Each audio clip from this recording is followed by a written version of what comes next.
porque o STF intimou já a defesa do Bolsonaro para apresentar aí uma réplica, né, a essa denúncia em 15 dias, tá? 15 dias tem já que a defesa apresentar essa denúncia. E o que vai acontecer depois? Aí a PGR, né, coloca na tela, gente, por favor. A PGR, ela já pega, já faz uma apreciação daquilo ali, e aí eles apresentam, pode baixar, por favor, já apresentam, Brenda, manda para mim o link de novo da pauta que eu acabei fechando aqui.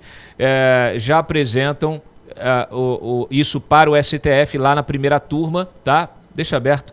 Lá na primeira turma, a primeira turma vai então analisar o quê? Vai fazer uma análise se esta denúncia merece ser acolhida, se isso deve virar uma ação penal, tá? Esse é o primeiro julgamento, vamos dizer assim, é o julgamento da denúncia, né? Então, eles vão analisar, a gente praticamente já tem, aí já pode antecipar esse veredito, vão analisar a denúncia e vão abrir então a ação penal, e aí todos os 34, o Bolsonaro e os outros 33 vão virar réus, né? Eles viram réus e aí sim, aí abre a ação penal, vai ter toda a instrução do processo novamente, vão ter de ser ouvidas as testemunhas, vai haver questionamento, né, da própria defesa, de várias das defesas em relação às provas colhidas, a delação do Mauro Cid é uma delação muito complicada. Aliás, já coloca na tela aí o link 3, porque ontem eu fiz até um artigo aqui, um artigo fazendo uma certa ironia, né, em relação a delação. Será que a delação que a PGR usou é a mesma delação que o Mauro Cid fez? Porque, olha, não parece. Quando você abre essa delação, coloca aí na tela, por favor. Quando você abre aí, olha só, eu até brinquei no título, né? Coloca o título lá. O título é um artigo, tá? Então, antes de mais nada, quero esclarecer que isso não é uma delação e que não tenho provas contra Bolsonaro. Eu estou aqui brincando, como se eu fosse aqui o Mauro Cid, mas é real, é realidade. Ele disse basicamente isso. Quer ver? Olha aí, ó. Olha só.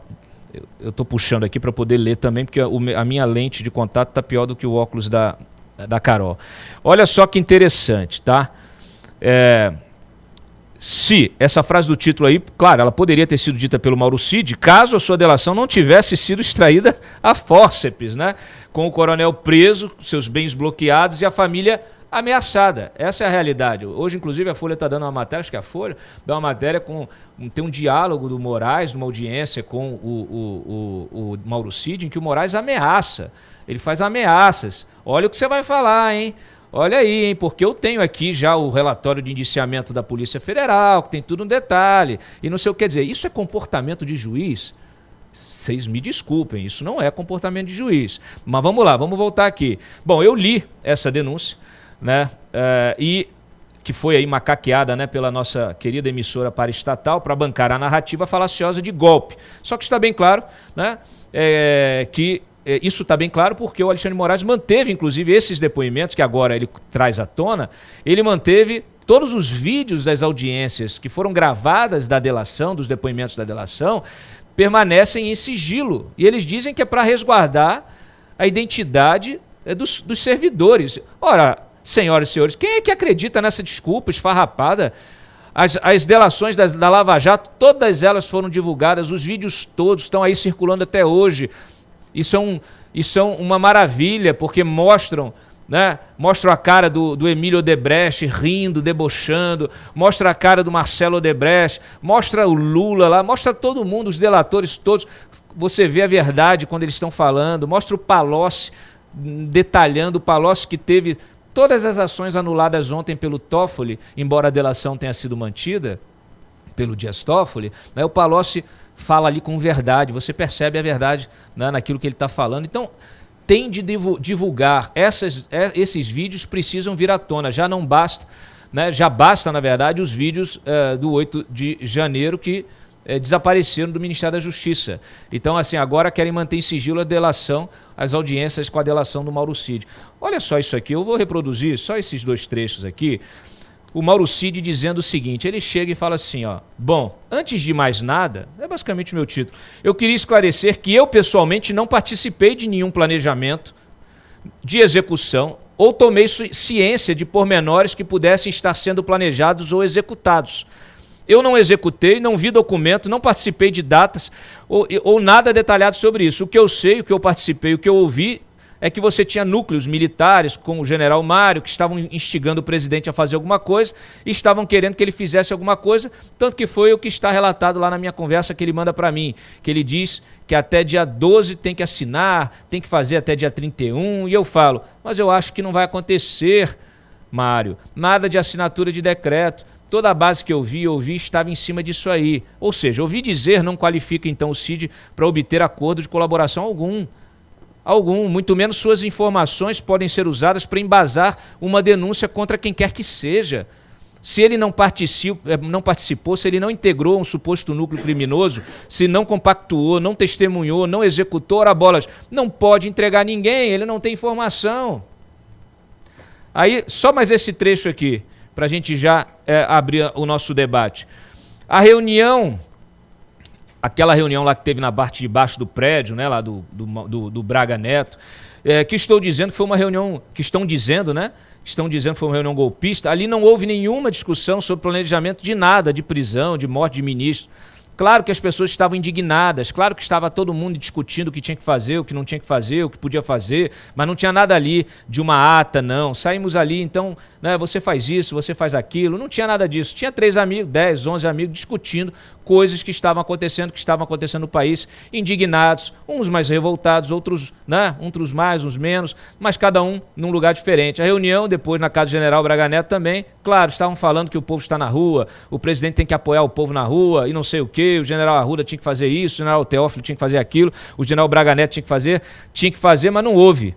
Até o momento que eu fiquei, porque depois eu saí, eu já falei isso em outro depoimento. Então, assim, isso aqui eu recomendo que vocês leiam, porque tem todos os trechos e tem o documento embaixo, né? Então, assim, o Mauro Cid, se ele virou o depoimento depois, para um lado, virou para outro, isso só desqualifica o depoimento, a delação. E a delação é a principal peça desta investigação.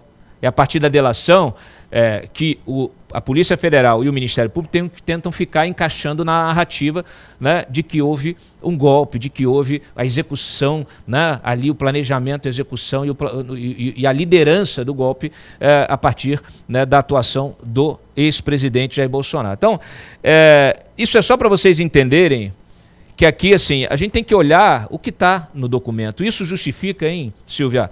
Isso justifica, me parece, ou pelo menos nos leva a interpretar por que o Moraes manteve o sigilo dessa delação até hoje. Porque quando você tira, abre, quer dizer, é aquela história da montanha parindo um rato. Está bem frágil, né? A gente percebe com essa leitura, e é uma das principais discussões, que o Cid ele deu 11 declarações, 11, né? E para poder chegar em uma final que pudesse satisfazer, né?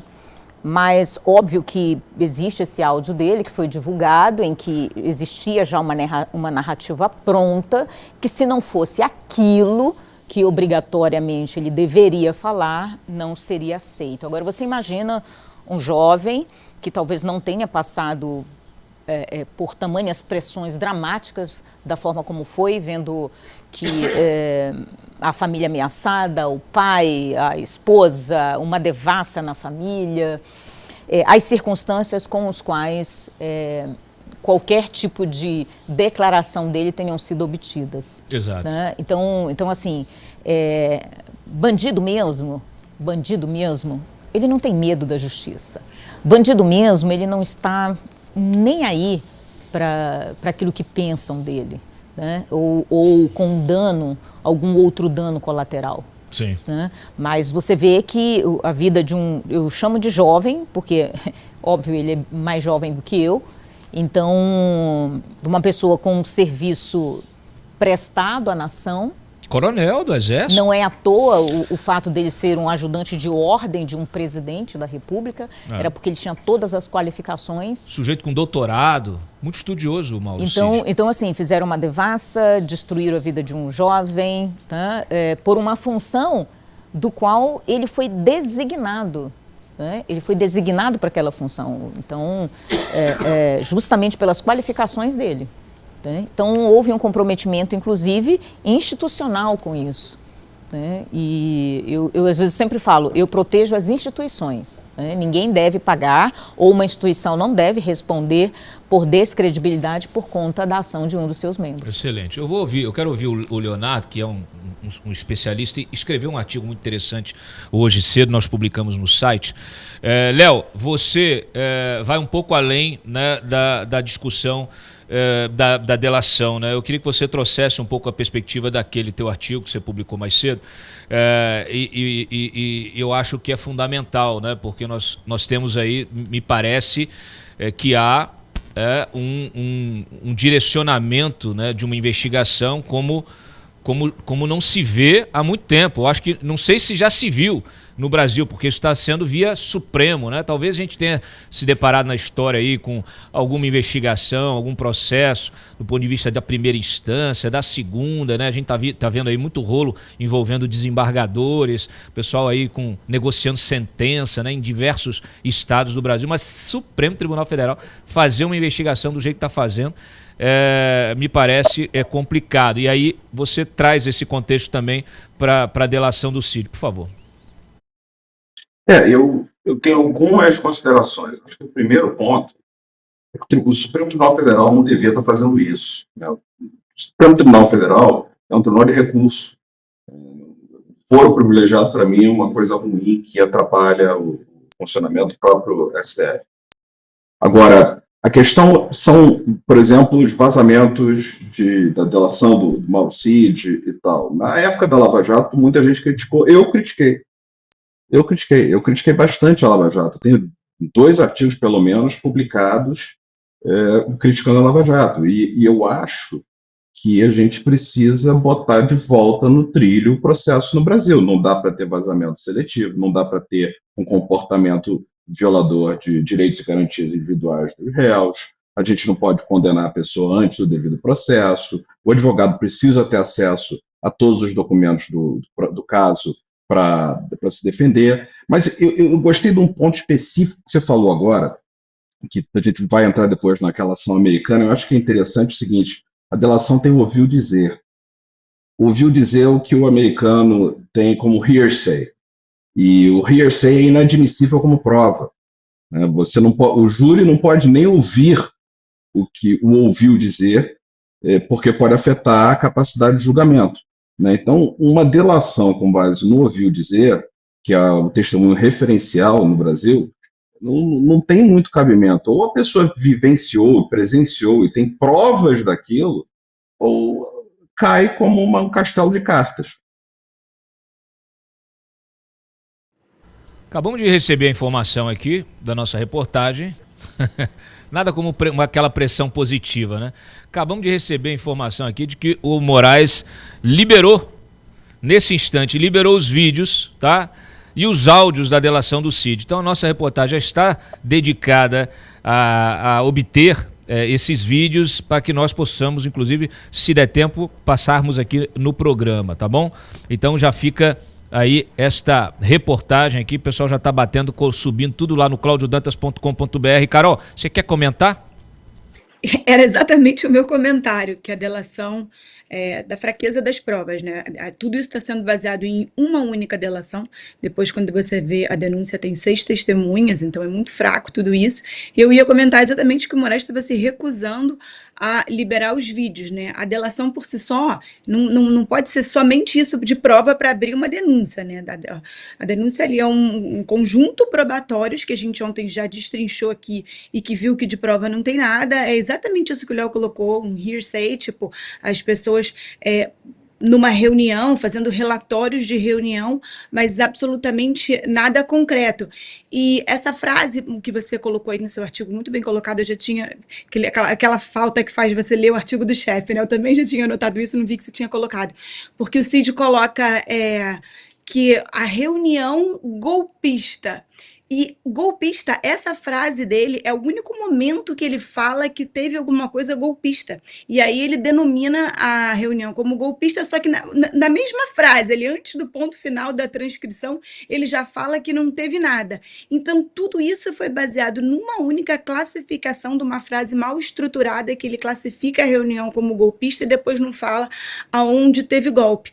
E era só ele ter falado uma reunião que dizem ser golpista, que já ia mostrar que toda a narrativa dele cai por terra.